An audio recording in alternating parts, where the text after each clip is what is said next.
lecture 2.7, calculating workings, heatings, and changes in internal energies. We just learned when heating a material,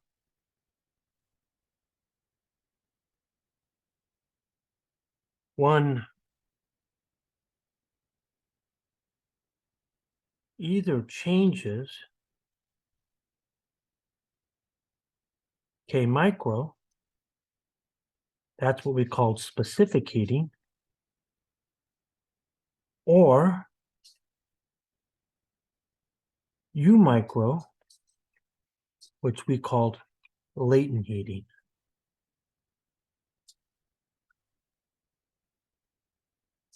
For ideal gases,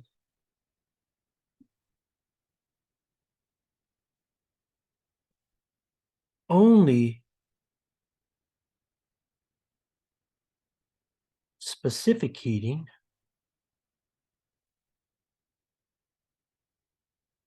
is possible, since U micro of ideal gases is 0. Therefore,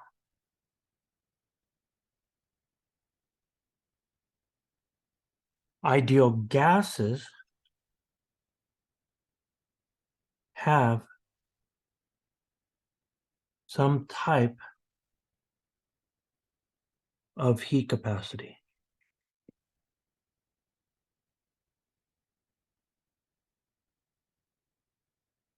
Now, this heat capacity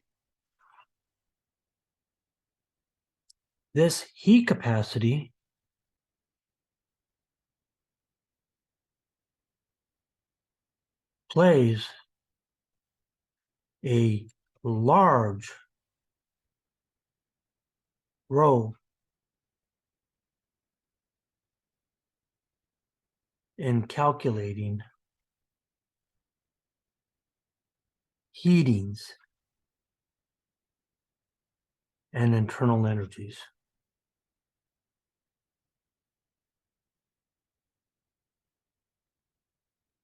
So now we're in the business of calculating calculating workings, heatings, and internal energies. So the way I want to do this is that I want to go in and I want to sort of like give a summary here of where we're at. So if I have an overview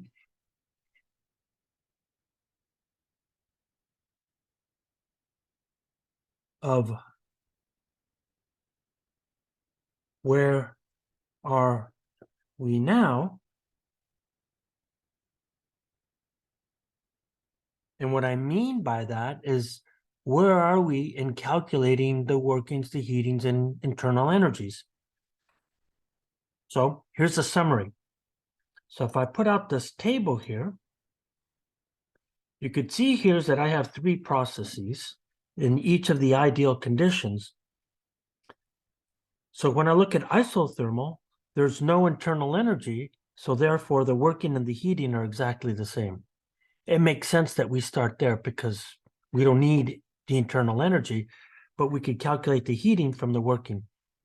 In isobaric and isochoric, we don't know the heating and we don't know the internal energy. So we should at least start with isothermal, since that's going to be the easiest here. So let's go do that. So now I'm going to look at isothermal working and heating.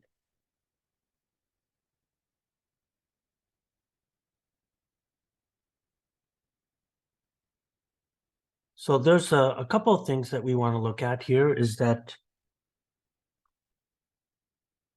from the isothermal thermal condition that tells us here that the pressure times the volume anywhere along an isotherm is a constant value. Now, let's plot this. So if we plot this on a PV diagram, here's what we see. We know that the pressure is proportional to 1 over the volume. So if here's my pressure and here's my volume, then if I have 2 points, state 1, state 2, what I'm going to see here is that I'm going to have a path that's an isotherm that's going to move, let's say, in that direction.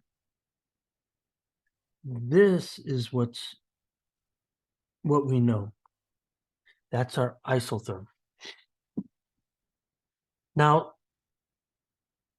one thing that's useful, so some useful information on isotherms is over here. So if I look at this graph, look what I'm going to do. I'm going to do the exact same plot. So this is pressure, this is volume. So now if I plot a series of isotherms, so let's say that this is my first isotherm, then this is my second, and then I have my third, and I'll label these as T1, T2, T3. So what's useful about this is as I move away diagonally, what you're going to find here is that there's an increase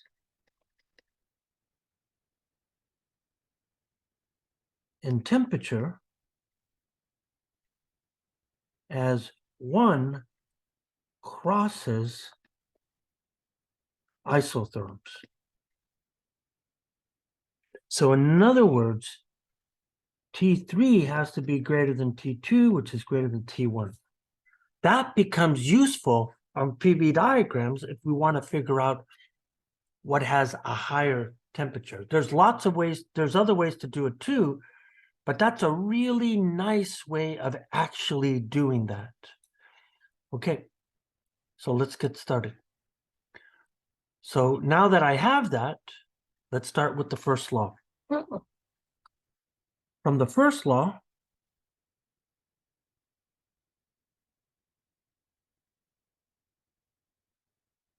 the internal energy is 0 because there is no temperature change. So therefore, the workings and the heatings have to be equal and opposite. In other words, the work of an isotherm is equal to the negative heating of the isotherm.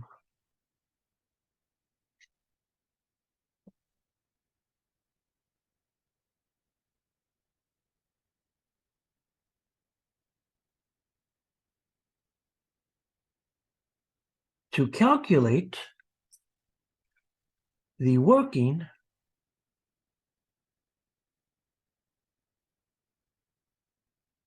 we rewrite the pressure in the integral.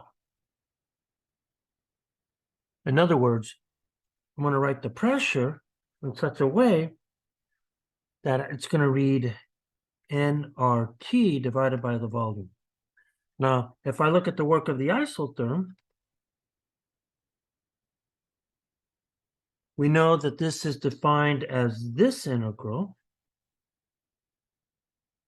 So if I plug in that pressure, I'm then going to have a constant where I now have to integrate this guy. And this gives you immediately minus nRT, the natural log of V2, V1. So this is the work of an isotherm, and it's the negative area of the curve.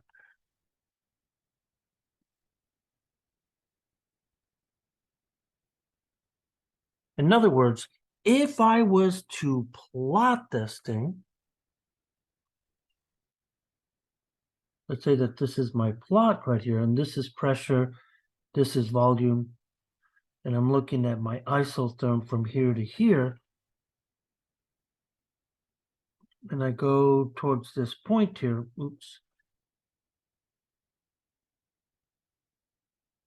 What I'm seeing here is that when I'm talking about the area, of course, I'm talking about the area under the curve.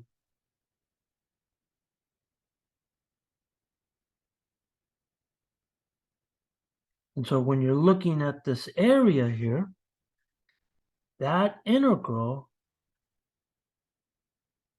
would then give you that area, but in thermodynamics, we call that the negative area for thermal work.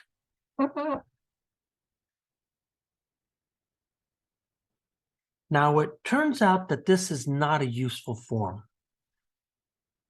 So this is not a useful form unless one knows N and T. So it's best to rewrite this integral. So a more useful form, and the reason why it's useful is that PV diagrams are in pressures and volumes. So you want to make the work of the isotherm in terms of pressures and volumes. So a more useful form uses the so-called ideal gas trick. It's not a trick, but a lot of people don't use it because they think it's a trick. It's not. So there's two ways that we can look at this. Note that I can replace nRT in terms of pressure and volume. Okay, so right there, believe it or not, that's a useful thing to have. Like we didn't already have that. And with the ideal gas conditions, the isothermal condition, what we find here is that the pressure of 1 times its volume and the pressure of 2 times its volume, we can rewrite this in terms of V2, V1, P1, P2. So by doing this, everything can be written in terms of pressures and volumes. So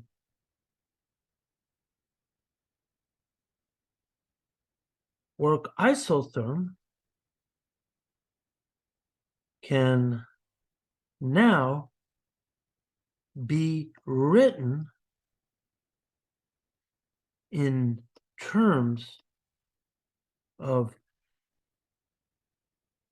P's and V's. And here's what you're going to find. There's two ways that we can do this. One way that we can do this is that we could have one pressure and two volumes.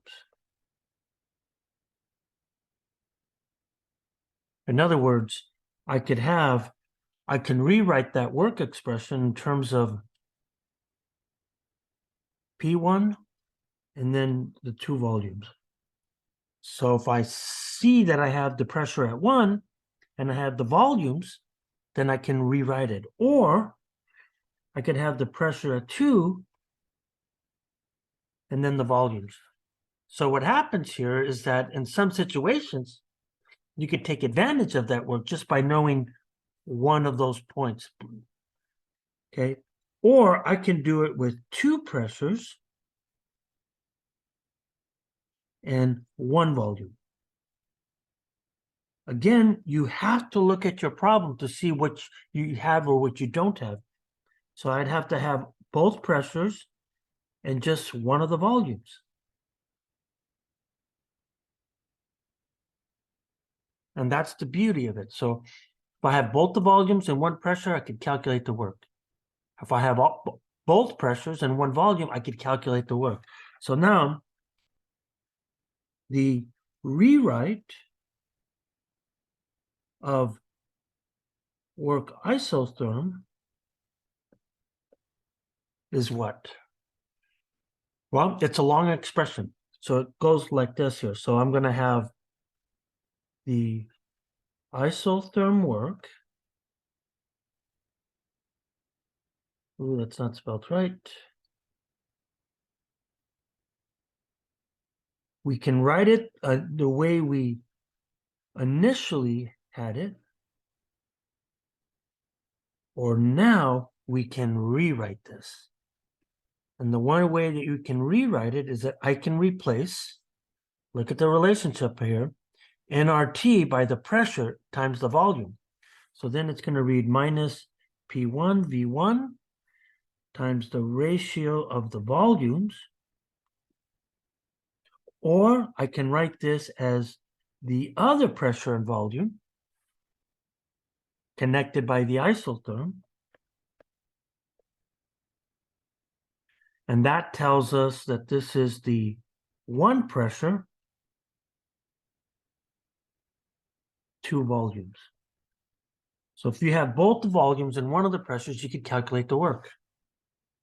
On the other hand, I can rewrite the ratio of the volumes in terms of the ratios of the pressures. So then I play the same game here.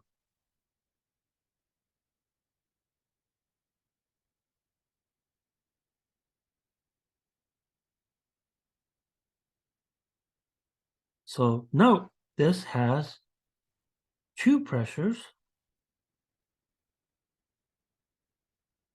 one volume. It turns out that this makes it very, very powerful when you go to calculate the work of the isotherm.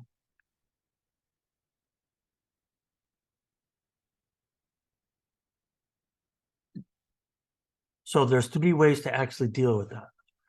Now, if I look at the summary table, right? So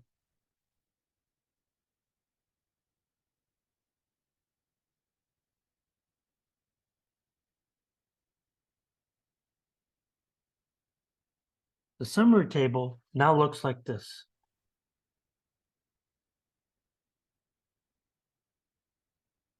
Oops, let me get that in here. So what you've seen here is that I've just put only one with the volumes and one with the pressures. But I could pick any of those other points here. So what you're seeing here is that now that I've dealt with isothermal or isothermic processes, we can see here is that what's left to calculate are the isobaric, isochoric,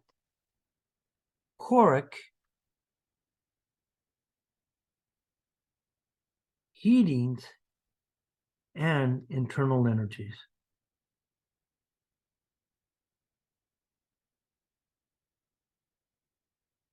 Unfortunately, we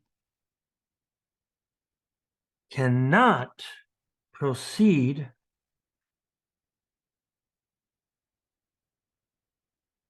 any further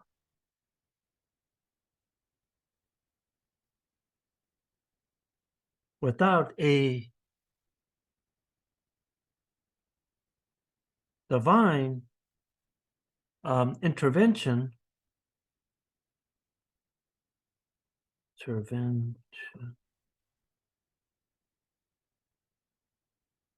from chapter 3, not chapter 2.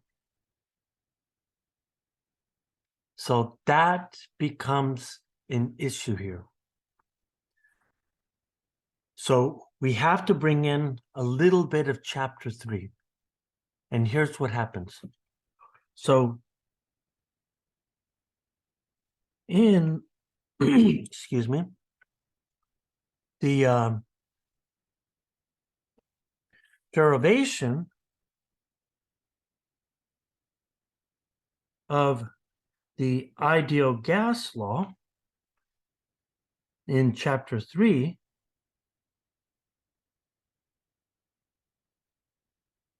the equation for the internal energy pops out. It literally just pops out. If we had the change in internal energy,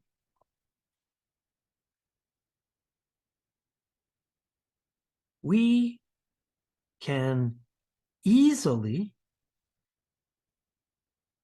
calculate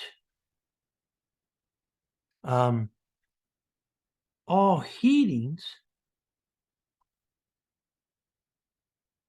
since the change in internal energy is process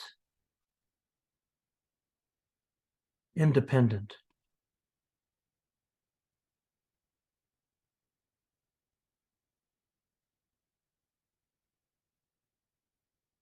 Right? That means we can apply to isobaric as well as isochoric. To do so, we need to remember two equations. One of the equations is that the internal energy we said was K micro for an ideal gas. And when we say K micro, we really mean N times K RMS. And remember, K RMS is 1/2 mv squared. And we also have to remember that the internal energy is proportional to the change in the temperature. Those are the two things that we need to actually see that. So here we go. So I'm going to look at this molecular. Oops, that's not what I wanted to spell. The molecular magic from chapter 3. Why do I call it molecular magic? Because I'm just giving you the relationship. It's not derived. When we get to chapter 3, we will do that. And in the derivation, there's a lot of really good physics. So here's what we find. So using the, what do they call it? The kinetic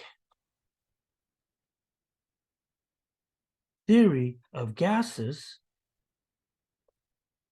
to calculate the ideal gas law, one calculates the pressure in a container with colliding gas particles on its walls.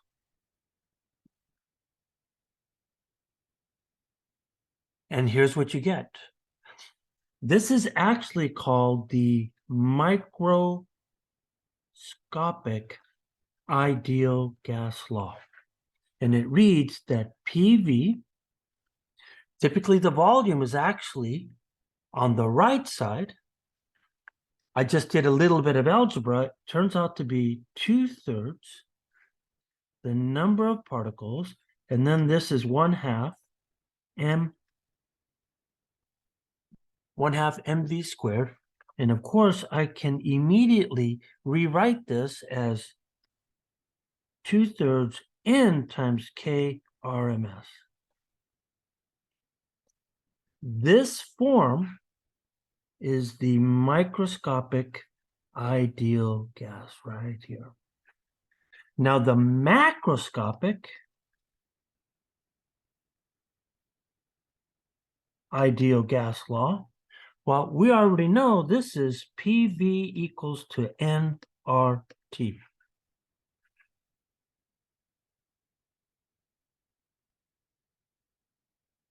And so we can rearrange the microscopic ideal gas law. Okay? So now what I'm going to do here is that I'm going to rearrange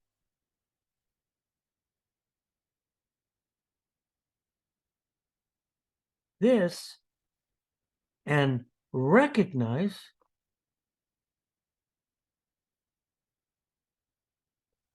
that the internal energy is also equal to n k RMS.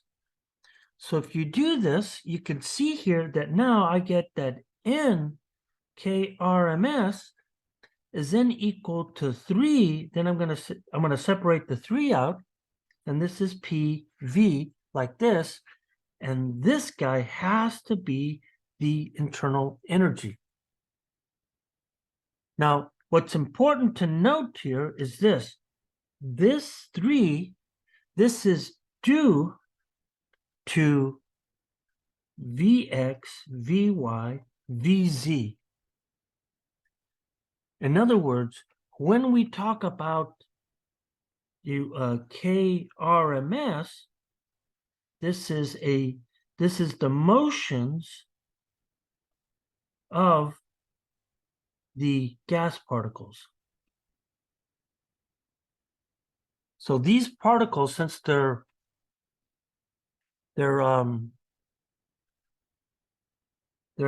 dots, we then say that they could move in the Vx direction, the Vy direction, the Vz direction, assuming that we have this coordinate system right here. That's where that 3 comes from. And so an ideal gas, how we're writing this, is known as a monatomic gas. So now what I can do here is that to get the equation for the internal energy, I now combine the macro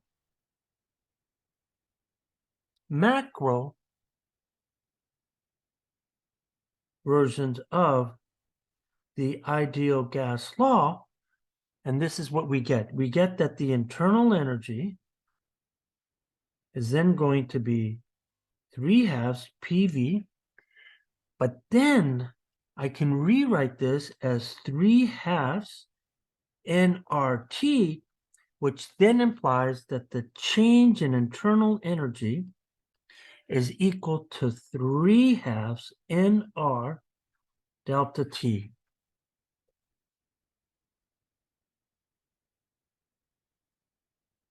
I mean, this is huge, right? Man, this is powerful. This is a huge step forward.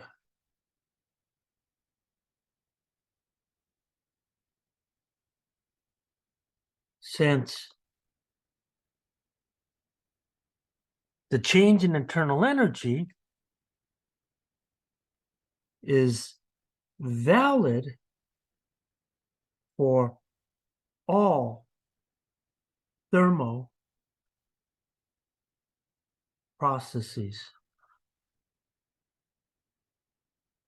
So in other words, this is valid for isochoric, this is valid for isobaric, this is valid for isothermal. Now,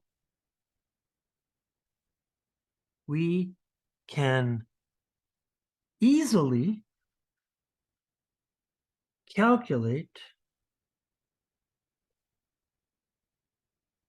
all heatings.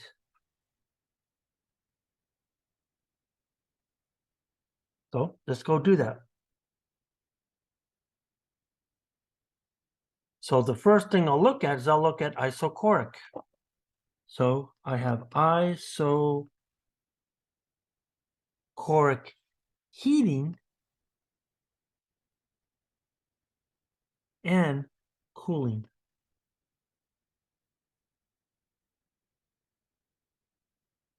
So from the first law,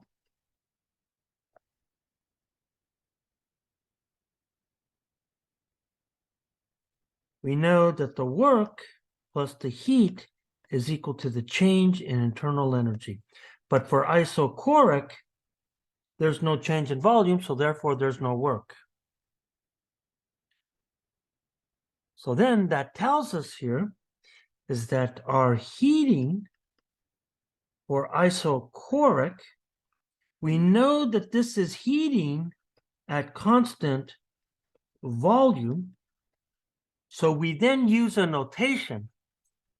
Instead of writing it isochoric, or we write it with the V. That V tells you that we're talking about isochoric heating or cooling.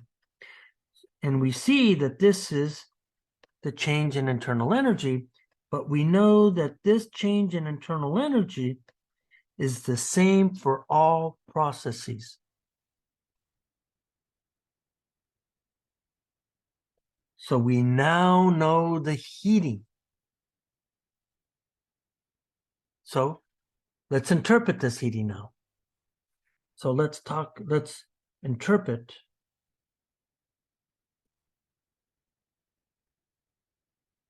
Q of V. So for isochoric heating,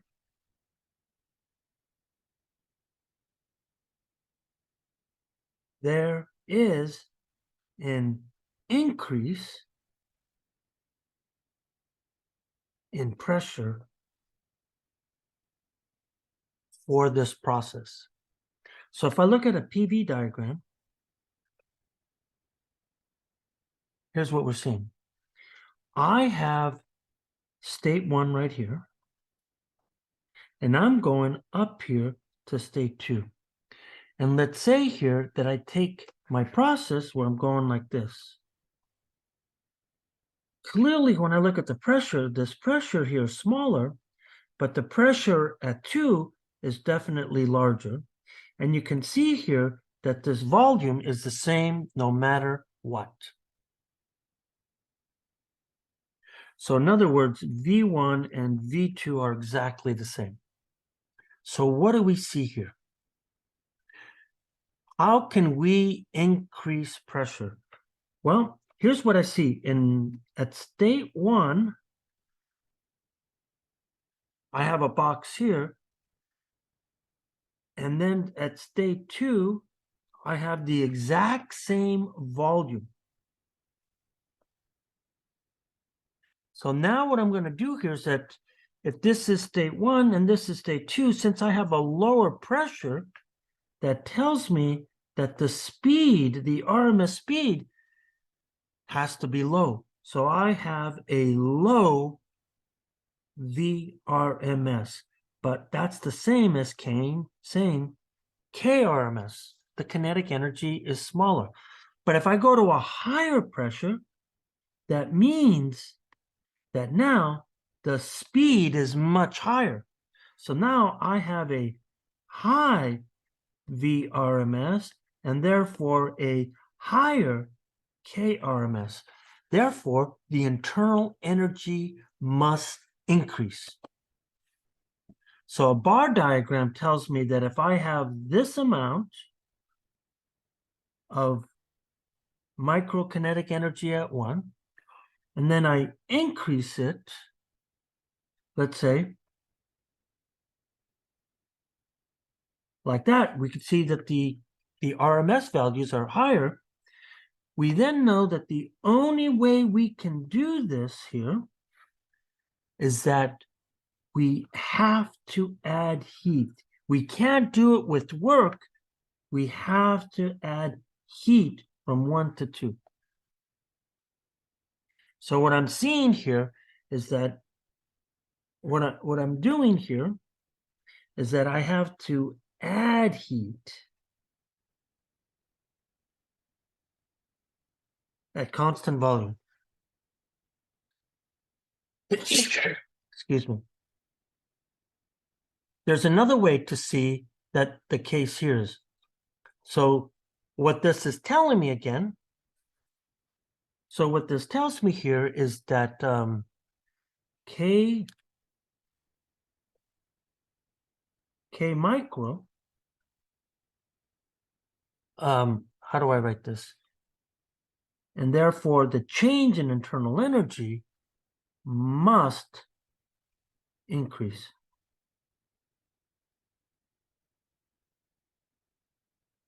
So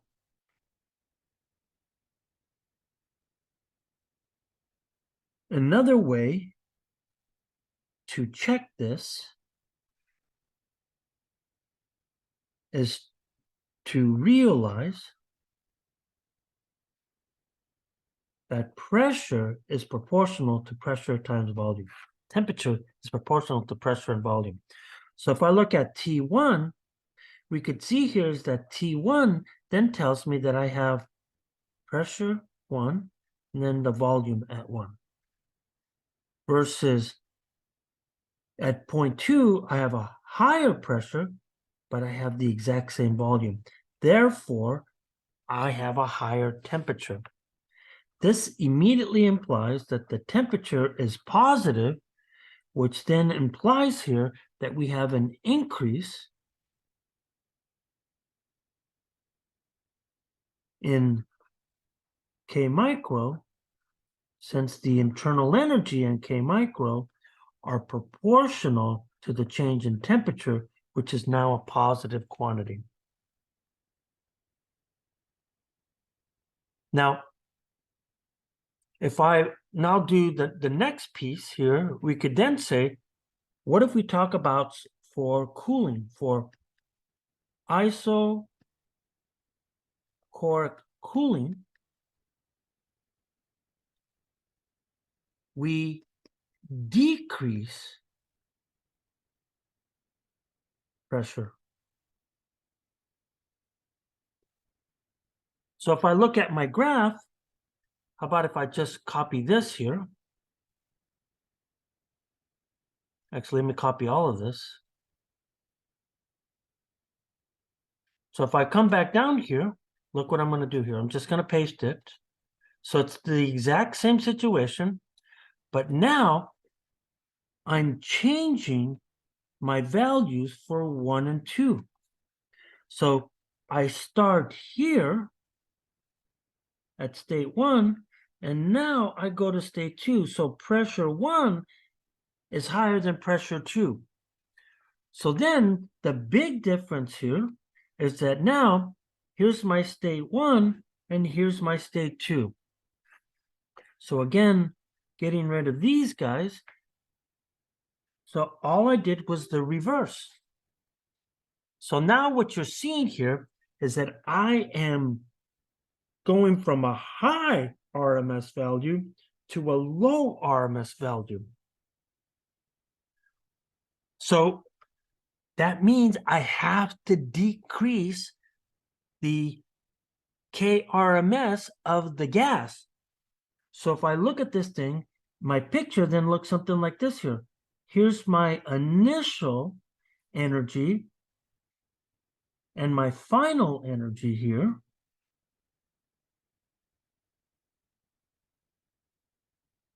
And you're seeing here is that the only way I can decrease this, if I talk about my heating being negative. So the heat has to leave the system in order to have that happen. So therefore, heat must be removed at constant volume. Again, let's check this with the pressures here. So with this, let me be careful here. Let me keep my what I'm talking about here. So then K micro we see has decreased, and we know that that's the internal energy. So this must decrease. So then let's check the temperatures. So what we said before, you could see here is that T1 is large. Why? Because it has a high pressure versus T2 has a low pressure because it's, and therefore its temperature is lower. So then this tells me immediately that the temperature difference is negative. So therefore I have a decrease in internal energy. Just as we said before. On to isobaric heating and cooling.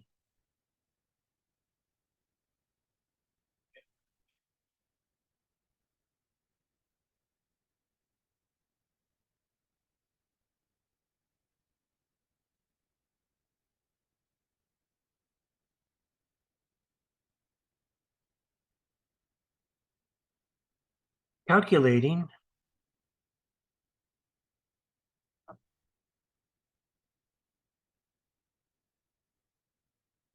isobaric heating, we could see here that for isobaric, this is a constant pressure process. So the way we define this type of heating is we call this QP to signify constant pressure. And we know that this has to be the internal energy minus the work.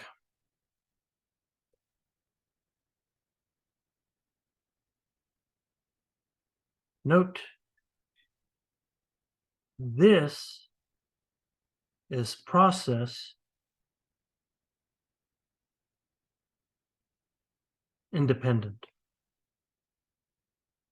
And even though we used it to calculate isochoric heating, it still applies to our isobaric. So let's look at each of these cases. So now I have isobaric heating.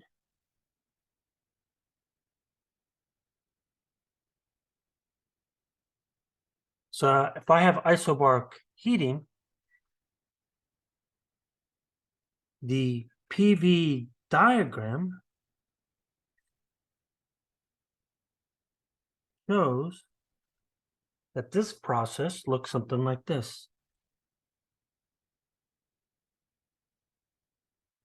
Here's P, here's V, and I'll start at state 1, and I'm going to go all the way to state 2. So if I look at my path is going to move in this direction. And we could see that although the pressure is fixed at P, the volume changes from 1 to 2.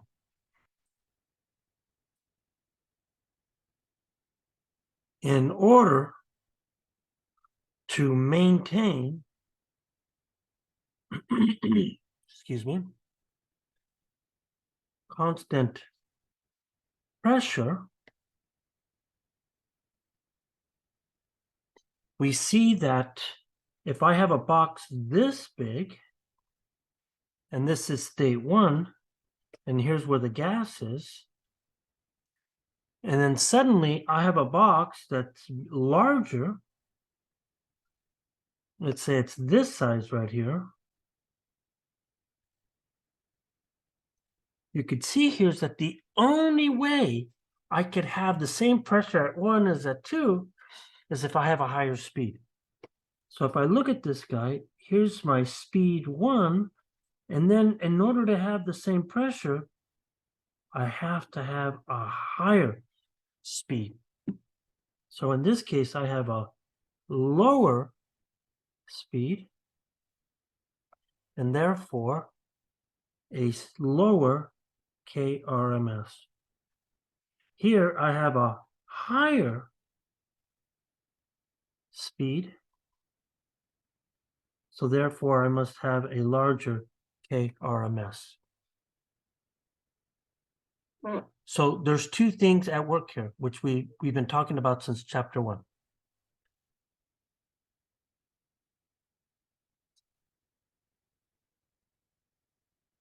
The expanding piston causes a decrease in microkinetic energy, while adding heat increases K micro. So I have two competing factors. So in order to keep, microkinetic energy increasing, that means to keep pressure equal to a constant, more heating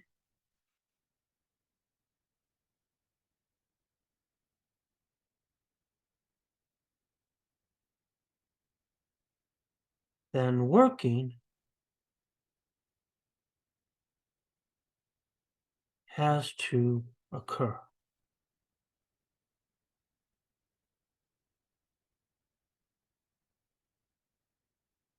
To make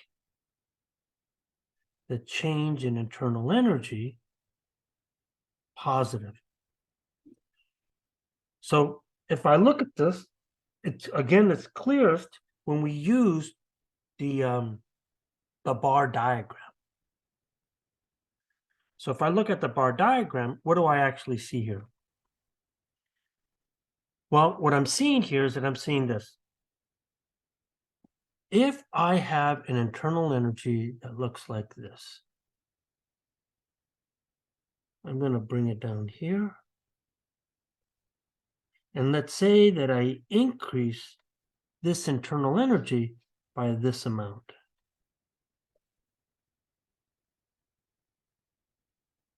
So according to what we've written,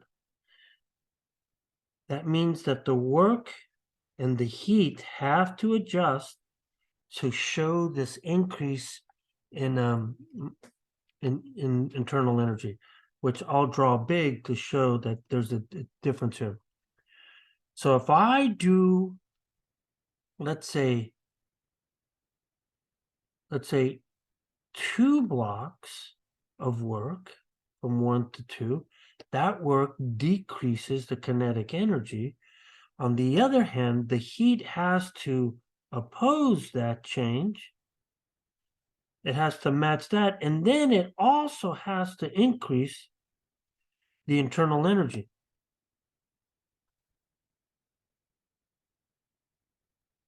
So then you see here is that the heating, that at least the magnitude of the heating So if I look at the magnitude, I see that the magnitude of Q2 has to be greater than the work of 1, 2. So there's more heating than working. Now, this is what is going to guarantee that the internal energy increases. So we can also see this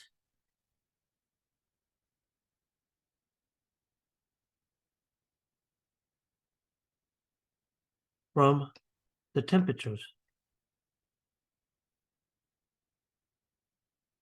And what I mean by that is that if I look at T1, T1 has the same pressure, but it has a smaller volume. While T2 is higher because its volume is larger. So that immediately tells us that the change in temperature here is positive. In other words, the internal energy must be positive, which is something we already concluded. So now I could come in and just say, in order for me to increase internal energy, I have to add pressure, heat at constant pressure. Now let's go calculate the heating.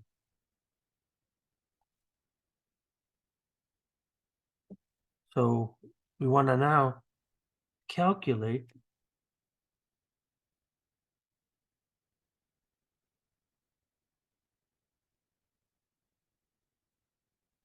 isobaric heating, where we're going to use the first law here. So then the heating at constant pressure is going to be the change in internal energy minus the work. Now, before I do anything, I'm actually going to take this graph and I'm going to bring it with me. And you'll see why I want to do that in a moment. So I'm going to paste this right here. And I'm going to remove this right here. Okay, so now, what do we know here? We know that the internal energy is 3/2 nR delta T. And we know that the work is minus the area. So what is the area of this thing? You can see here that this here represents the area.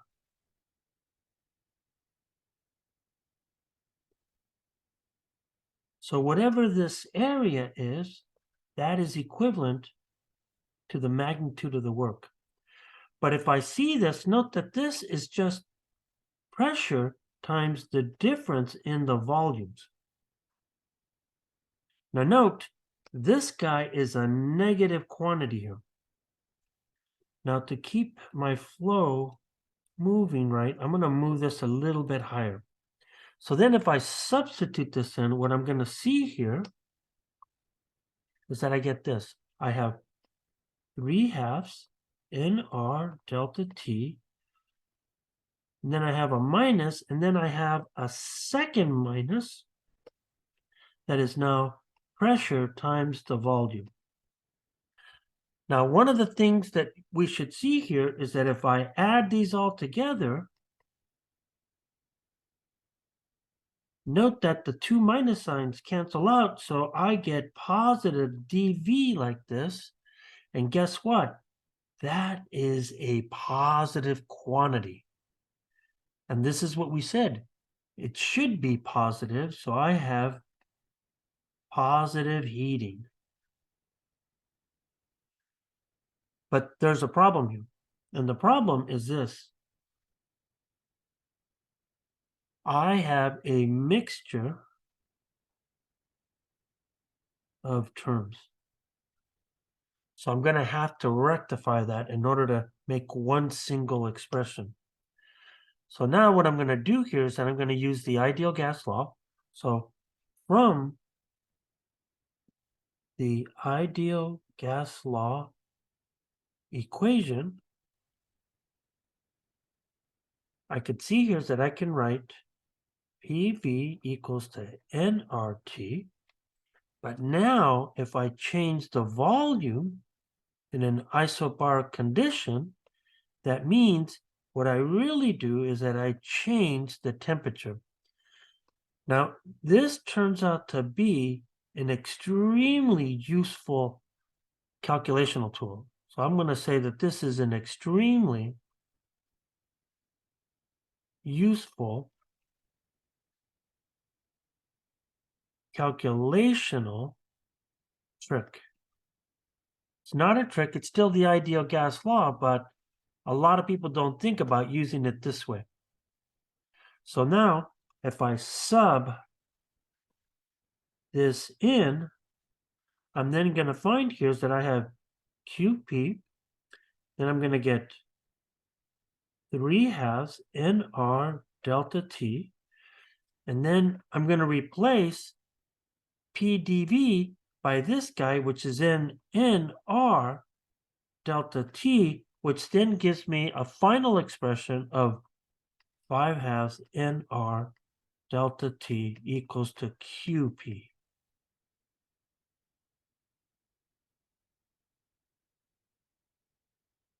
So this is heating at constant pressure, right? So this is heating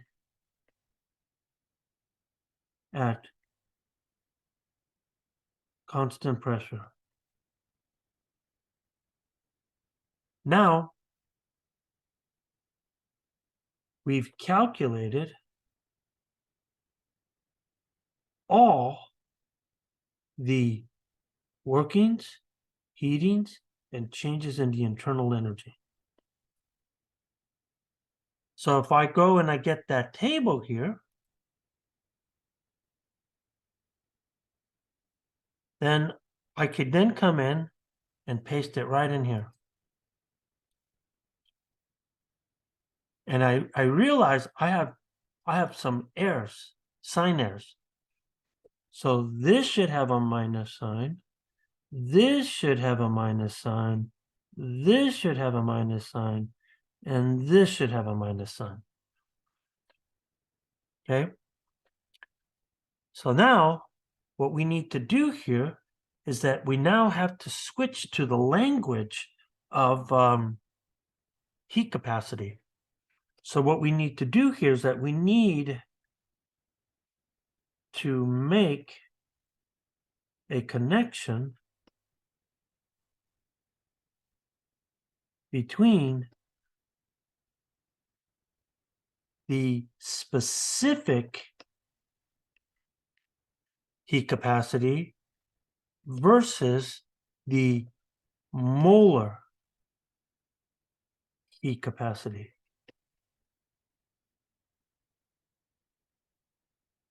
And just for information here, we already know in this course, we only talked about this in terms of liquids and solids.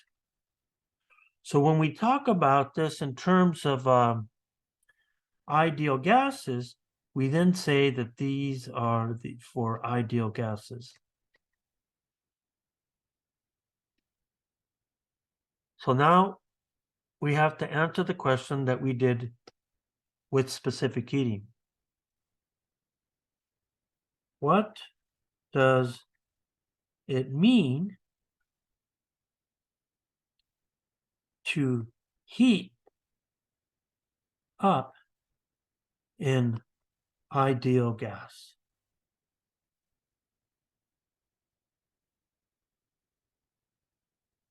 And that's essentially what we did when we talked about specific heat capacity. So what you're going to see here is that you've already seen that there's a change in language. So we have a change in language, and it's useful to look at this language a little bit more carefully. So here's what we saw. That we started with a thermal mass And remember, we defined this as MC.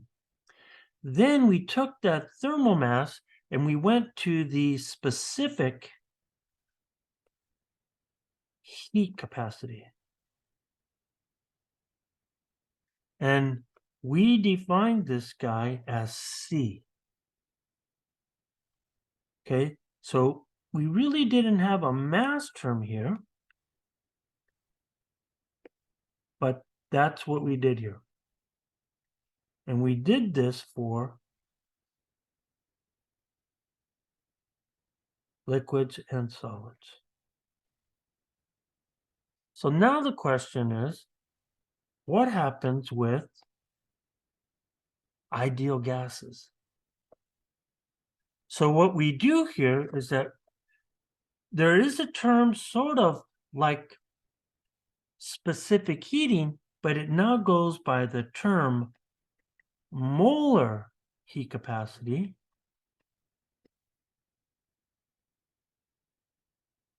And look at how we define this. So heat capacity, molar heat capacity, goes by the symbol big C, and it's defined as the mass times a little c.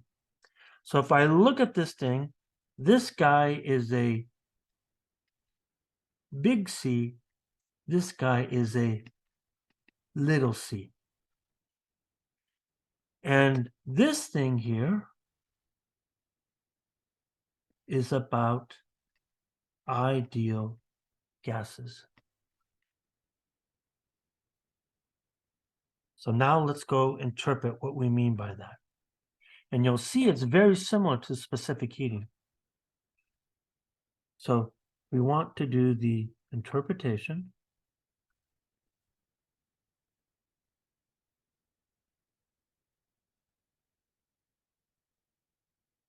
of molar heat capacity.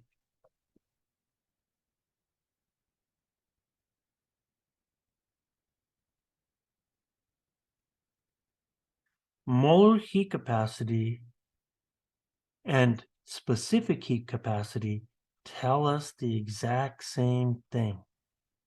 That is, how many ways is it to store internal energy? But before we get to that, which will mostly be in chapter 3, where we really discuss this, here's what I want to do here. We know the change in internal energy is both path independent and only depends on the endpoints.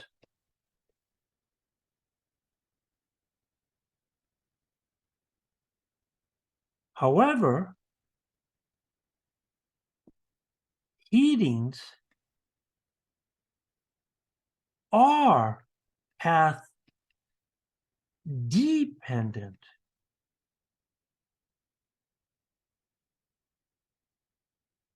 And have different values.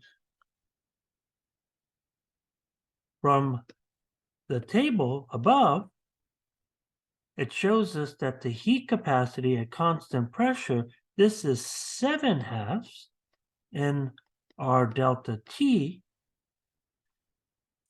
and this is bigger than the heat capacity at constant volume, which is 3/2 in our delta T. So you can see that I have different heatings. It's not a conserved quantity of nature. Now, suppose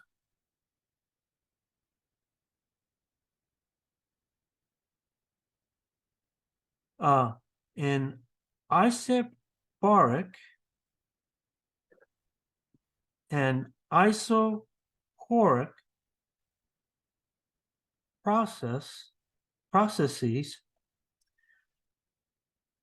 have the exact same change in internal energy.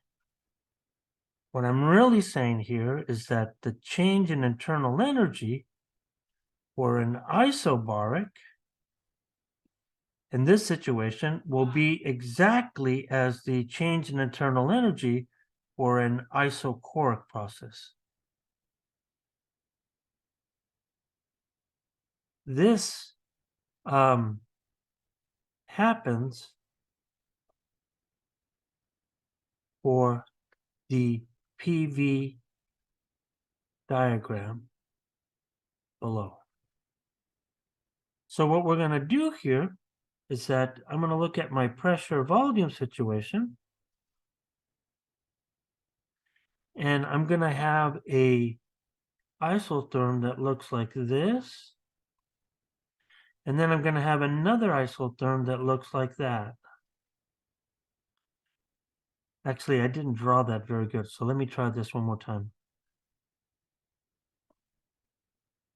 So what I'm going to do here is the fact that if these are true isotherms, then that means that if this is T1 and this is T2, then we know for a fact that T2 has to be greater than T1.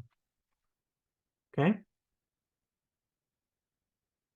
So now let's look at our path. So if I look at a path, let's say that I have this path where I'm going to come up here.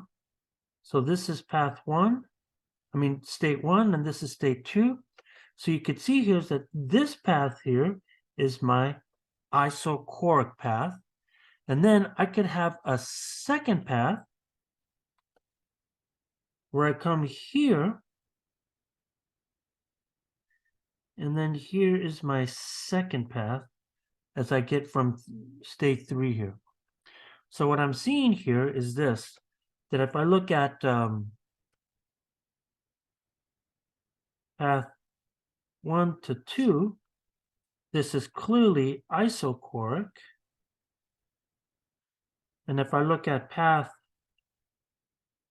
1 to 3, this is isobaric. So the beauty of this is that the internal energies are the same because we know that the change in internal energy only depends on temperature, and points 2 and 3 are going to have the exact same temperature. So now let's use a bar diagram to compare QV and QP. So here we go. So the change in internal energy has to be the same. So let's look at that. So if this is the change in my internal energy right here, and I go to this state right here, that shows an increase in internal energy.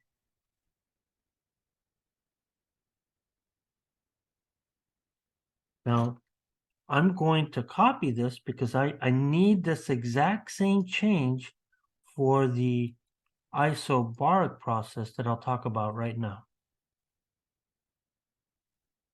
So if I look at this thing, we can clearly see that this guy right here is the isochoric process because I'm going from 1 to 2, and this guy is going from 1 to 3.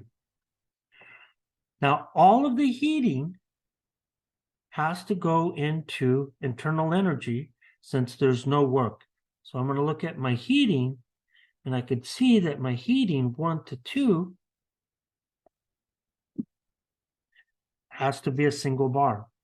Now let's look at what happens next. I have to do some type of work. There's no way around it. And so this would be the work from 1 to 3. So now when I compare the heating the heating now must do what? It has to at least counteract how much negative work occurred. And then I have to increase the internal energy. So when you look at the heating from 1 to 3 here, what you're seeing here is that you're seeing that, by the way, I should have said that this is isobaric, that the heating for isobaric is larger than the heating for isochoric. So we could say here is that in general,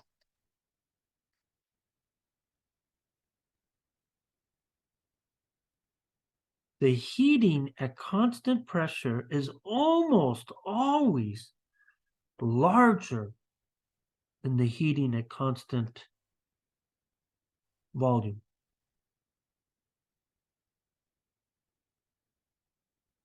So now let's look at the last thing here. The last thing that we want to talk about is we want to talk about the molar heat capacity. So our second thing that we want to look at is we want to look at the molar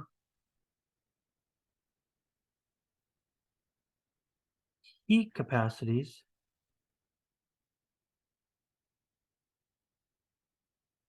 comes in two flavors.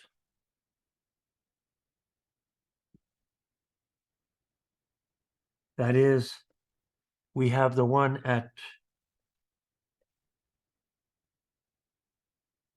constant volume, which we define as CV, and constant pressure, which we defined as CP. Now, the question is, how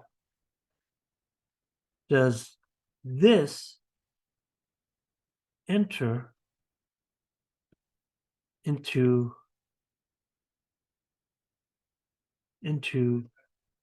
our equations?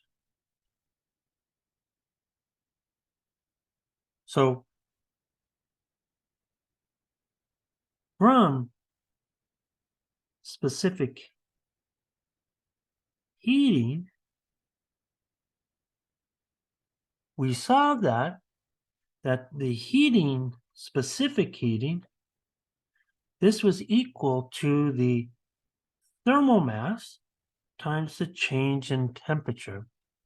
So the thing that's important is that what is the constant in front of the change in temperature?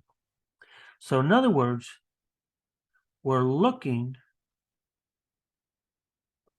for this.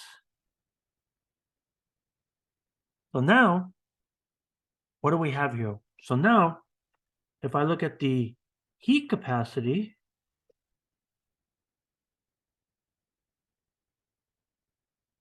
CV, what I see here is that I'm going to see what? Well, I look at, so for isochoric, we see that the heating at QV has to be the change in internal energy. So that immediately tells us that it's got to be 3/2 nRT. Oops, nope, delta T. So then if I start to isolate this, now note that I should be really, really careful because my language is not correct.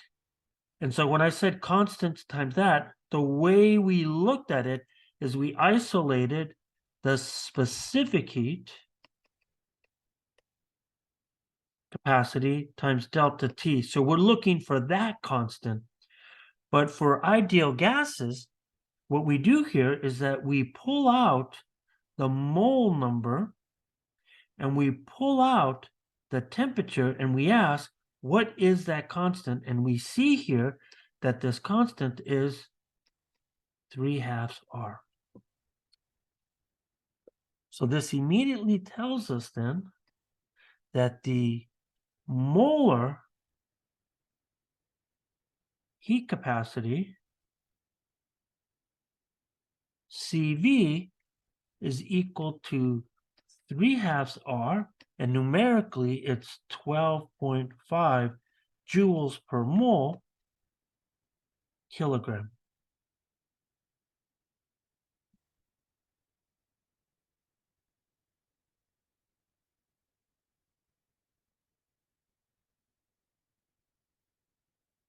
So when I look at the heat capacity, so if I look at the units,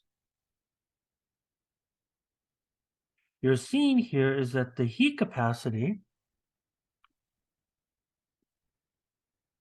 has to have the same units as our gas constant, and therefore it should be joules per mole per Kelvin here. And what you're seeing here is that this is what's new here. This is moles instead of kilograms. And that's where specific heating had kilograms, not moles. So if I do the same thing for the heat capacity,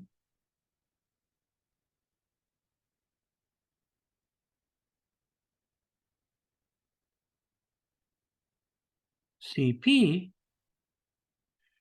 then just following the same procedure,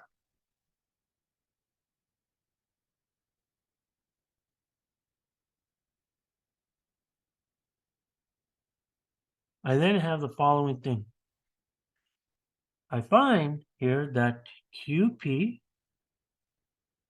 we've already written it as 5/2 NR delta T. Now I got to find that constant. So here's this guy, and then here's my temperature. So the factor that pops out is that it's 5/2 R. And so then we define that term as CP delta T, where now our molar heat capacity at constant pressure is then equal to 5/2 R, which numerically turns out to be 20.8 joules per mole times Kelvin.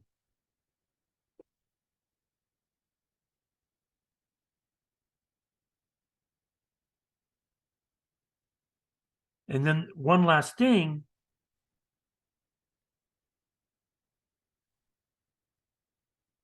there is a useful relationship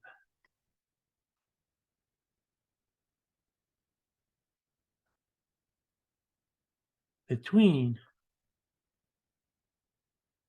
CV and CP. And it's that if I have CV, which is equal to 3/2 R, and CP, which is equal to 5/2 R, this implies then that CP is equal to CV plus R. This is a very useful calculation.